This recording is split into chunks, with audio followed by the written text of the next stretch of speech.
Everyone thinks that the CEO is just this big luxurious position, where no, it's a position of problem solving at the highest level. That's what a CEO does. Make sure that we can still make things happen. Keep the numbers right. Make a profit. That's our job.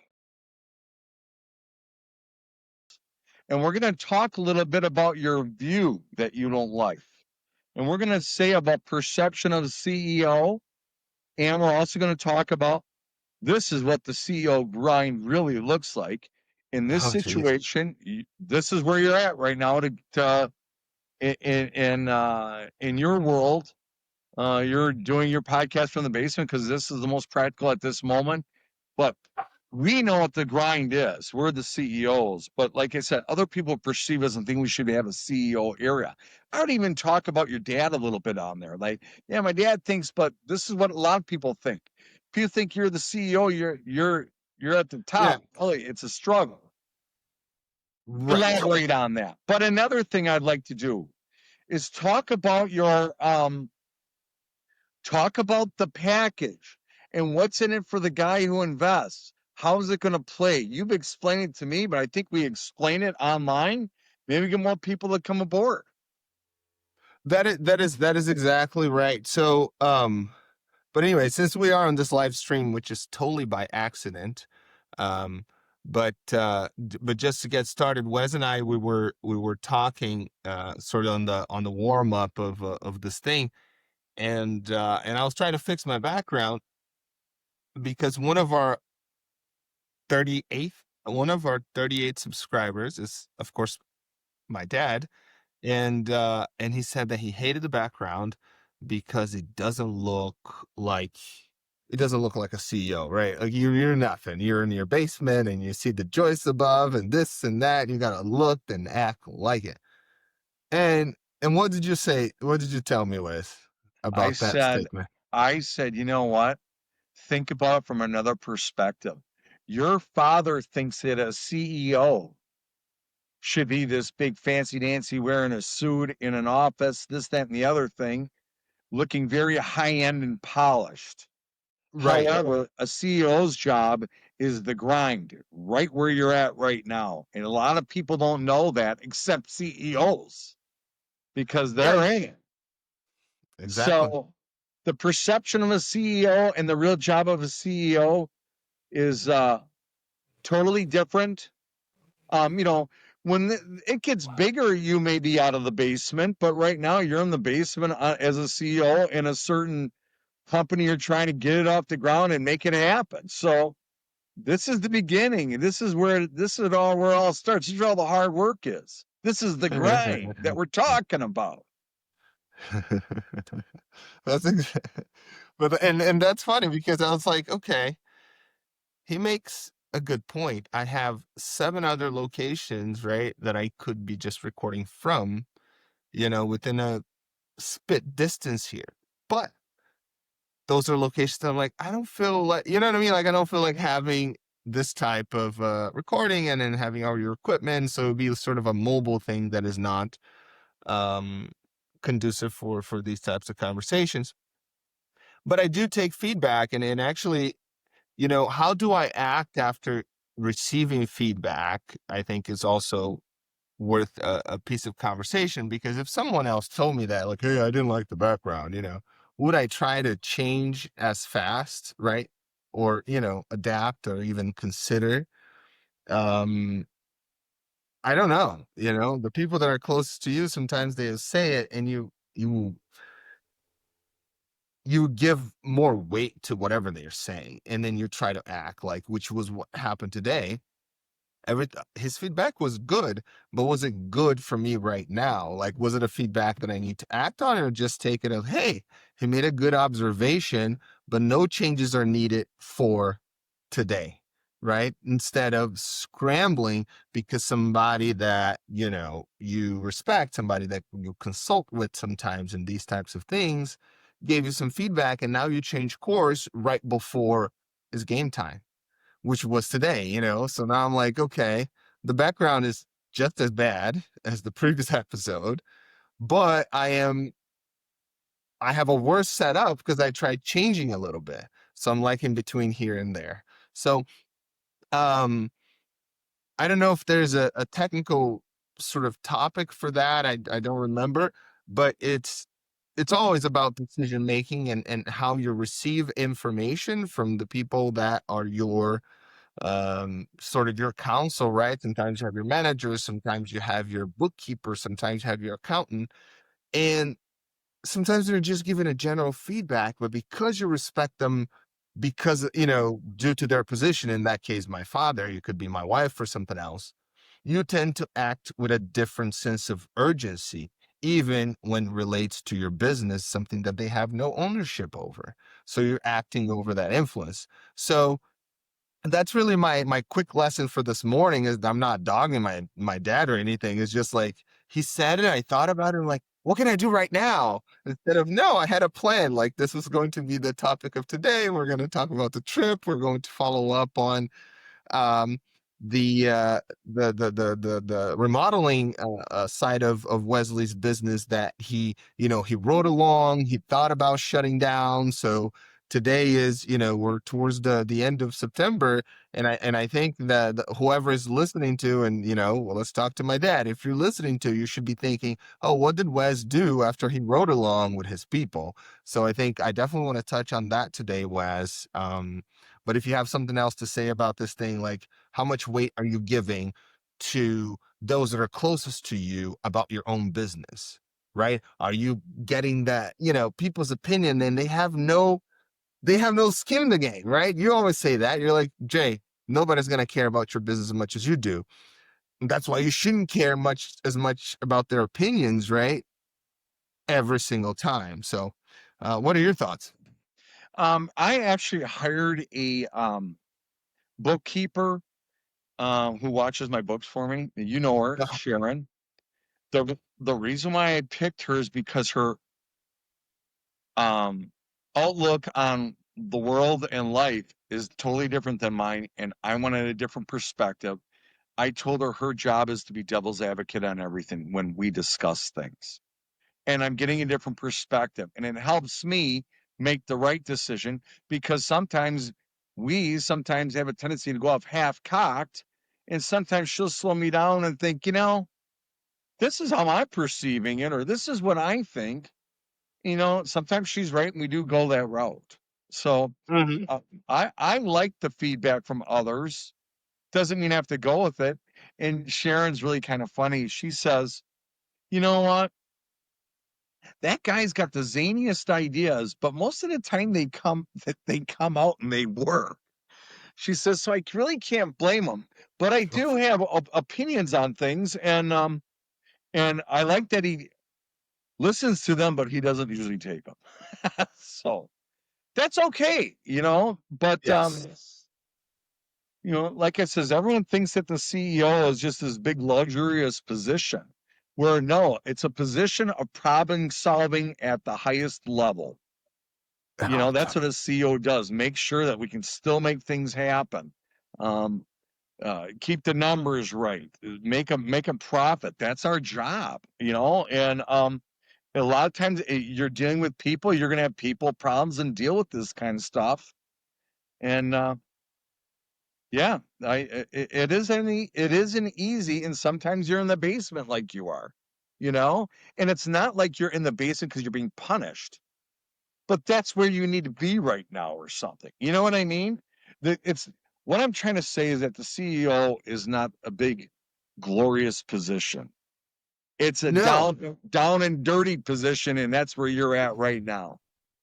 That's right. Being a business owner, whether your business generates $500,000, 2.5, or $35 million, there's full moments where you're like, man, this is not my ideal location to do this, but I accept as temporary because I have to do, this is Yeah. this is what it takes for that moment. Because I have, just as I find myself right now, and I wasn't complaining. My dad was just saying, like, hey, the background sucks, right? I'm not complaining. I am the happiest that I could be exactly where I am, right? Like, you see the blue screen. So there's like a whole projector that I have here that if I just, want to project videos or do something, I can do it. No one is bothering me, right? Is the last space that, and we're in 2025, right? Just a quick but 2025, 5 years post-COVID. I got married right before COVID. I wasn't expecting that my life was going to be married at home, right? Staying home with your partner. So there's this whole thing like, yeah, I have an office upstairs, but we're all staying home. So it's the office next to your wife and next to this and next to that. So you're like, okay, where can I go that you can get into the so-called flow state, right? Where you're not going to be bothered, where you'll be able to control the entire environment. So you find the space, which I think is something to be said, especially for those who are starting your business. You are going to start your business, or you are trying to save your business. And those are the moments that you do need 100% focus. And if you're like the majority of us, you probably have a partner, you probably have a family, you probably have other, responsibilities. And as much as people love you, they also have their priorities and what they want to do. And oftentimes that baggage bleeds into how you do your things. And you find yourself making decisions based on other people's want, when you should be making a decision about the business, if that is what you're doing. If you're the CEO of your own business, you should be on shift at some specific times. And that time should just be as sacred as it was when you worked a W-2 for an employer. So if your partner, and this is my humble opinion, would not dare to interrupt you for a silly thing that could wait until you're off shift when you were working for a W-2, I think that you should make your changes so that doesn't happen when you own your own company. It has to be the same level of respect and seriousness about it. And sometimes you have to adjust where you work from so you can even prevent those interruptions, right? So you make your safe space, you keep your boundaries is really important for the health of your business and for the health of the relationships that you care about. That's my opinion on the topic. No one asked, by the way, but you can comment below and see, Jay, you're full of shit. you, you know what I mean? With all your Airbnbs, with everything that you do, you should not be in a basement, right? You can call BS and that's okay. You know what I mean? I probably won't act as quick as I acted with the feedback from my own dad, but I definitely will read it and I will, think about it. It's a challenge, but sometimes you'll catch me on the beach, which it's perfect because Wesley and I, on the last week of October, will be in Brazil and we will be in the beaches of São Paulo, Catanduva. We will be in the countryside of São Paulo where things are booming. You saw the Lula, the Brazilian president was at the ONU yesterday, and he really, talked about what's going on in Brazil, more from a political standpoint. But I'll say, and Eric was on our episode yesterday that we said why we're betting in Brazil, and he is a witness of how the economy is growing there through different partnerships, even though the momentary relationship between Brazil and US is, whatever. But even yesterday, Trump said he met Lula for 20 seconds and his gut feeling was, I like the guy. And he said, I don't do business with those who I don't like, but in 20 seconds, we didn't have much time. It was right before I came to the stage, but we shook hands, we embraced, and we tried to get something together for next week. Now you think of that. Brazil withstood this 50% tariff for whatever month that has been, right? On real important stuff. And we're paying the price, by the way, right? Coffee's a little more expensive and all those things. So, but Brazil is open for business, and we were able, and when I say we right now, nós, we, Wes, you gotta learn your Portuguese, nós, we. So when I say nós, is we Brazilians, economically, we're able to pivot. Many of the customers of our exports, right, to China, Russia, India, anything that the U.S. was not buying insofar as the tariffs may still be on, Brazil was able to sell to others. And he had the guarantee of the government, like, if you don't sell it, we'll buy it. You know what I mean? Like it's not, so we're able to do that. So the stock market went up, the dollar lost a little bit of, cushing. It's like the lowest that has been in 5 years, but it's still a 1 to 5. So it's still a great time. So anyway, so saying all that, great time to go, great time to invest. The thing that Wes will be doing this week is getting his visa to go to Brazil, which is an electronic process. It's simple. It takes 5 business days. You do in the Brazilian government site, like the whole thing. It's quick and easy. So I'll give you that information, and we'll also be posting that on our website, which is staywithj.com/Brazil trip, and you will have all the information for the trip. The groups are small. Wesley group is going to be at most 5 folks with me for that week. And we already have a couple people on week 2 of this investment trip. It is not just about real estate. It is about really getting to know a culture. It is about a lifestyle trip, which is, for me, who I am in my, I will not say mid-40s until I hit the big 4 or 5, but I'm in my early 40s, and I've had a successful consulting career. And I'm thinking, just as many of my college friends and even high school friends that I went to high school in Brazil, I went for our 25th reunion last year, and we're talking about what's next. You know what I mean? Most of us, we were successful in our own worlds, and we can think a little bit with a little bit more ownership of what the next few years are going to look like and how we're going to spend our time, et cetera, et cetera. And a lot of my college friends that I went to college in the US are asking the same things, like the folks that have had 15-year careers on Microsoft, and, they have their little stock options and it's looking good, and et cetera, et cetera. But now what's next? Where are you going to retire? Is your money going to give you enough, not just the health insurance, but the ability to enjoy in a still clean environment, right? With a culture that is free speech, free religion. Lula mentioned that yesterday. We're a country that has any religions, and we don't persecute, right, at all whatsoever. It's not a, Brazilian thing. Of course, there are pockets, but as a whole, and we're as capitalist can be. Like when it comes to money, at least this is my opinion as a Brazilian, right? It's not about you have subsidy or you don't. It's about, do you have the drive to start your own business? Whether it is a hot dog stand, whether it is a car wash, whether it is a franchise for dentists. I have a friend of mine who's a dentist. Like, does she open a orthodontist Yeah. franchise? Right. So, and this thing is really, really, blowing up in Brazil as well, which is something simple with, a small capital, that kind of thing. So there's tons of opportunities out there. But when I think of lifestyle, like, I do Brazil because I'm from there, so I have that option. My wife from Mexico, so we have things in these sort of 3 countries.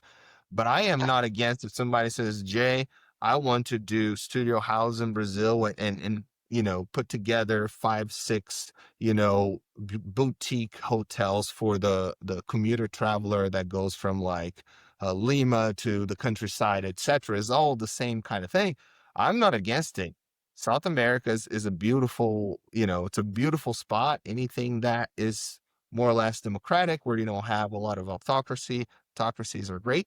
And Jesus, the views, Wes, and I talked a lot. And so if you have questions, go ahead. But I'm just doing a little bit of an ad to really this lifestyle. And I always share my videos with my friends and college friends that always say, Jay, when you gonna take me to Brazil? Guess what? Now we're 40. We're not counting pennies anymore. God willing, we're not, right? We probably have some vacation, or even if you are unemployed, but you have 8 months of, left on it, and you have savings and you want to explore something new, get your mind, exploring different options of better returns on a market that I not only am an expert on, Eric, my partner in Brazil, is as well, and you will get to see firsthand. Give it a chance. If anything, you took a trip. Go ahead, Wes. Could you elaborate on the investment portion of it? Okay, so I'm like someone that's visiting, and we're going to go and we're going to look at some properties, look at the prices, and then how would something like that lay out? Then what happens? Then you guys or Eric or we would have some sort of a staff that would manage that home correctly. Correct. Explain Yes. it. Where the take is and Mhm. where the investment part is. Where am I going to be advantaged to, owning this home? All these other things. So give a little, um, elaborate on it and talk some numbers a little bit if you could, if that's something you want to do right now, and explain it a little bit on how it kind of works. I don't want to talk numbers. I appreciate you asking. I'll let Eric share the numbers for the Brazil numbers, right? For the studios there. But um as far as the trip, so when you visit real projects, so we have a rendering here that is showing on the screen, which is the facade of our new project, which is the Quatá project. This project is on the southeast, south of São Paulo, near tons of uh, commercial buildings and tons of movement there. This is here it is. There are going to be 6 Airbnb studios for young executives and a fully renovated existing commercial property. Now, the fully renovated, that's the step that we are right now, right? We already designed all the units, and now we're funding the project and getting the work started. It's a prime location, so I can talk about the location, but the investment model essentially is, without talking numbers, you get into a contract after doing a lot of underwriting in a certain location of a commercial property where it's available. So either you purchase or you rent or you come into a contract. You will design that space. That's our process. We'll design that space based on the criteria, which there are, I think, 26 points that we go for to pick a location and how the design is going to happen to optimize the space and allow for the type of client avatar which we have, which are the folks that come from Brasilia to São Paulo, Brasilia, right? Or Porto Alegre, São Paulo, Porto Alegre, São Paulo, Porto Alegre. So those sort of hubs, because São Paulo is 25, 23 million people. All all the major companies are there. All the flights touch down there. So if you are close to a Nibis or, a Holiday Inn or this kind of hotels, that crowd is going to bleed over because the range on the difference of service that you can offer for that square meter, the price that you can offer is huge, and it still gives you that only controls 6 units the ability to run an occupancy at 95% year long for an amount that is worthwhile the investment, which again I'll let Eric talk about that as far as the exact profit margin. But he's been doing in Brazil for 5 years. I've been doing the US for 8 years. It's a different model because in the US it's not about commercial properties. Cleveland is not is not 20 million people, right? So it's a different style of architecture, of design. But the Studio House model, it is made for São Paulo, not for São Paulo, for Brazil, for São Paulo market. That's how we created, and we're already expanding outside of the great capital. So we always try to stay near something that has about 1 million people, right? So if there is a city with about 1 million people, you can you can certainly put about 80 to 100 units around strategic locations. And with that, you can just keep replicating. Now, Eric has worked with Keegan down there, correct? That's correct. Yes. Okay, and how is Keegan doing? We had any feedback from Keegan? Keegan was doing fine. This is a great question. So on the project, Keegan was very heavily invested or involved, I should have said, on the acquisition of this location, right? The Poitou location that you were going to visit. But now Yep. Keegan is doing great things on in Minnesota, right? Yes. Yeah, My Minnesota. goodness. Yes. He's doing great things in Minnesota. He got his real estate license. So we'll put his link. I think his link's still down below when we post. So if you're looking for properties in Minnesota, you know, Keegan, he's deep into the world there. I think I need to push him because now that he started with the whole thing in Minnesota, it might not time wise for him to join the October group might not be perfect. But we definitely need to push and follow up with him. But that's as much as I will go on the Brazil trip. We have the itinerary also on the site. We'll be adding more resources. The visa resources are also going to be added there. And so just, you know, follow the link below. And there's tons to do, tons to learn. And I think we have some even frequently asked questions here on this page. So we talked about what is a studio, or it should be, right? You know, all those questions can be answered there. And that's it. That's my presentation. Damn, Wes, you really put me on the spot for this presentation. I love it. Well, the thing is, you want more people coming down there. You're trying to offer this to others that are listening, and you know, if we elaborate on it, and maybe we'll get more people coming, and that's what your objective is, correct?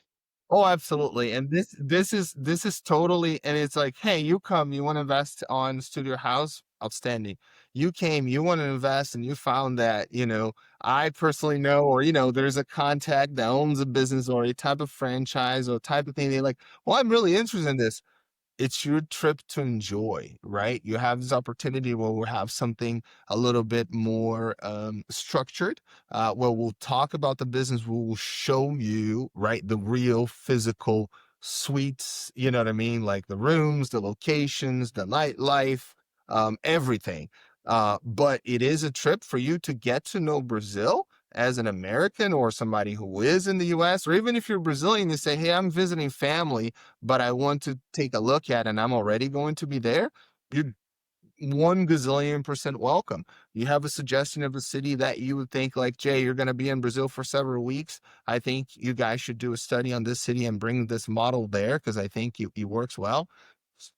100% up to those suggestions too, because that's how I fell in love with a couple of the locations that I'm in, right? Because someone suggested, said, hey, come take a look at this location because your model would work great here. So that's the goal of the trip. Is not a trip to force anybody's hand. It is a trip for you to find out what's next. What's the next obvious step in your life? This is one more thing that you can explore while you still have fun. So it'll be a functional trip, multi-purpose. I don't know what Wesley's trying to find there, aside from having a fun trip with his co-host. But we're going to find out. I want to learn too. I want to learn your model. Um, um, I do want to try to be a part of that. So I'm Okay. excited. Me too. So on the offline, I will talk to you about the visa thing, and then we'll be posting on the website, you know, how to get it if you're interested in going to Brazil and exploring how to get it. If you have questions, you know, put in the comments, put it on the thing, and we'll read it and try to answer to the best of our ability and what the time allows. Sounds great. All right. So this was the CEO's grind in the poor background, according to my dad, but still with good reasons. He will say excuses, but hey, can't please him every day. But I'm still here. I'm alive, Dad. 43. Here we go. What's next? All right. All right. You guys have a great day. Take care. Subscribe, comment, like, share.